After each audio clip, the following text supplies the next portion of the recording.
People bring a lot of things to relationships that affect the way those relationships develop. They bring their culture, they bring ethnicity, they bring socioeconomic status.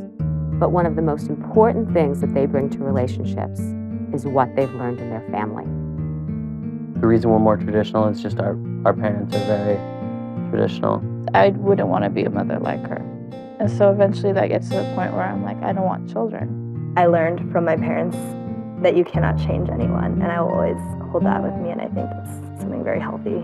My parents were together and still are together, and I think growing up with that has made it very important that I find someone who I can be with for a while, and I think I tend to look at a lot of reasons why that person won't work out when I meet someone or start dating them. The one main way I was most affected by my parents is it scared me to ever want to get married.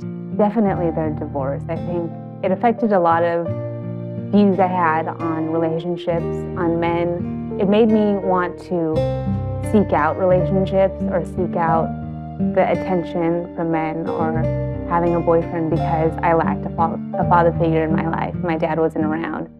Research is very clear now that early adversity, particularly in the family, increases the risk for many, many problems, including depression, anxiety disorders, substance abuse problems, eating disorders, trouble in relationships, low self-esteem.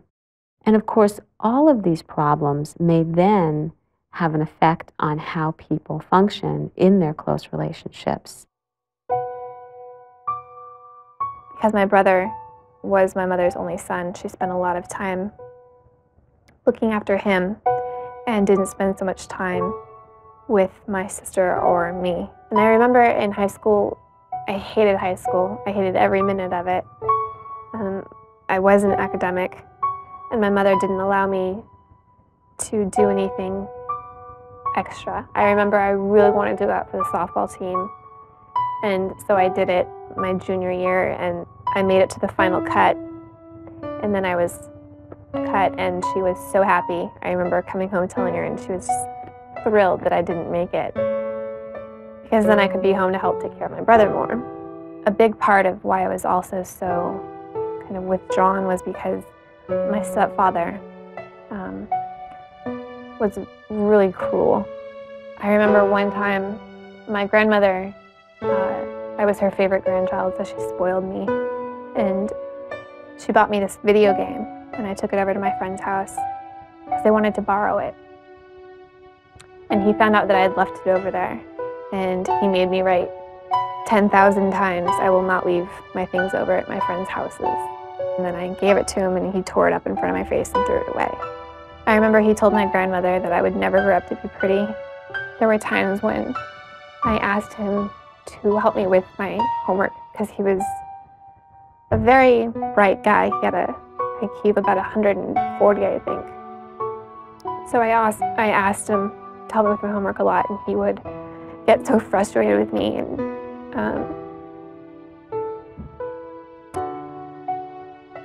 just say such cruel things, like call me stupid and just really just mean things that kids have stick with them for a long time. There are a number of theories about how family relationships affect later adult close relationships. Essentially, they would suggest that when you grow up in a family where you are not loved or cared for in a consistent manner, then you would develop beliefs about the self in which you wouldn't feel worthy as a person, you wouldn't feel deserving of love, and also beliefs about other people that would suggest that other people won't be there for you, that they can't be trusted, that they don't care about you. So because of not having my mother around and having Eric talk to me in such a negative way, it really made me not want to trust people and not want to open up to people. So when I started dating Mike, of course, I assumed that he would see my emotional baggage and, you know, the wreck that I am or was, and run the other way. In order to overcome some of these very serious problems of the past, you really may need to just be willing to open up and to trust somebody and to take in what they can give you.